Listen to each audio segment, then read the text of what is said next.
ইংলিশে যদি কেউ অসাধারণ রেজাল্ট করতে চান রুলস মুখস্থ করে পড়লে হবে না, ইংলিশ পড়তে হবে আপনাকে ঘটনা আর গল্প দিয়া। আমি আপনাদের একটা নিয়ম বলি, জাস্ট একটা। এই যে ডাস শব্দটা আছে না, ডাস কি একটা নাউন না ভার্ব? হ্যাঁ, এটা ভার্ব। শোনো, একটা সহজ বুদ্ধি শিখাই আপনাদের একটু, আপনাদের ইংরেজিটা কেন ভুল হয় সেটা বলি।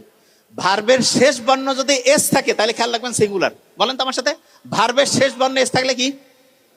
শেষ বর্ণ এস থাকলে তাহলে ডাসের শেষ বর্ণ কি? তাহলে এটা কি? ওয়াস, এটা শেষ বর্ণ কি? তাহলে কি হবে? গোস, এটা শেষ বর্ণ কি? বলেন না কেন? তাহলে সিঙ্গুলার না প্লুরাল? ইটস, এটা শেষ বর্ণ কি? তাহলে এটা সিঙ্গুলার না প্লুরাল? প্লেস, এটা শেষ বর্ণ কি?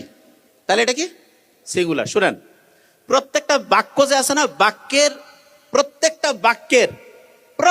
বাক্যের একটা বাচ্চা আছে, একটা সন্তান আছে, সেই সন্তানটা হচ্ছে ভার্ব। প্রত্যেকটা বাক্যের, যে ভাই এটা আবার কেমন কথা, প্রত্যেকটা বাক্যের সন্তান হচ্ছে কি? ভার্ব।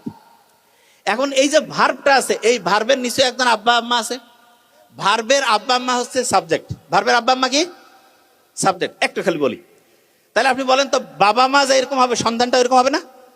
বাবা মা যে এরকম সন্তানটা এরকম। আচ্ছা আমাকে বলেন তো, বাবা মা যদি হয় ভালো, সন্তানটা কেমন হবে? বাবা মা যদি খারাপ হয়, সন্তানটা? আচ্ছা এবার বলেন তো, বাবা যদি সিঙ্গুলার হয় সন্তান কি হবে? Very fine. তাহলে বলেন তো, সাবজেক্ট যদি সিঙ্গুলার হয় ভার্বটা কি হবে? সাবজেক্ট যদি প্লুরাল হয় ভার্বটা কি হবে? এই তো সহজ জিনিস। তাহলে subject singular, verb singular, subject plural, verb plural. জিনিসটা কি বুঝতে পারছেন? আচ্ছা এবার আপনি দেখেন তো, হি এর সাথে আপনি হি সিঙ্গুলার না প্লুরাল? এই কথা কন না কেন?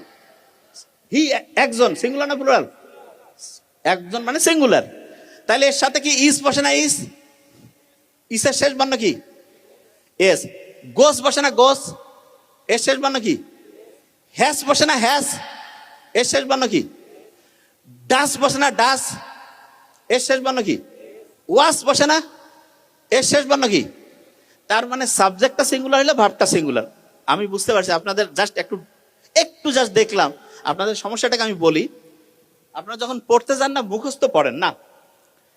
ইংলিশে আমি একটা জিনিস বলি, ইংরেজিতে কখনো হচ্ছে রুলস মুখস্থ করতে যাবেন না। নেভার ইভার রুলস মুখস্থ করবেন না। ইংরেজিতে আপনার ঘটনা আর গল্প দিয়ে শুনবেন।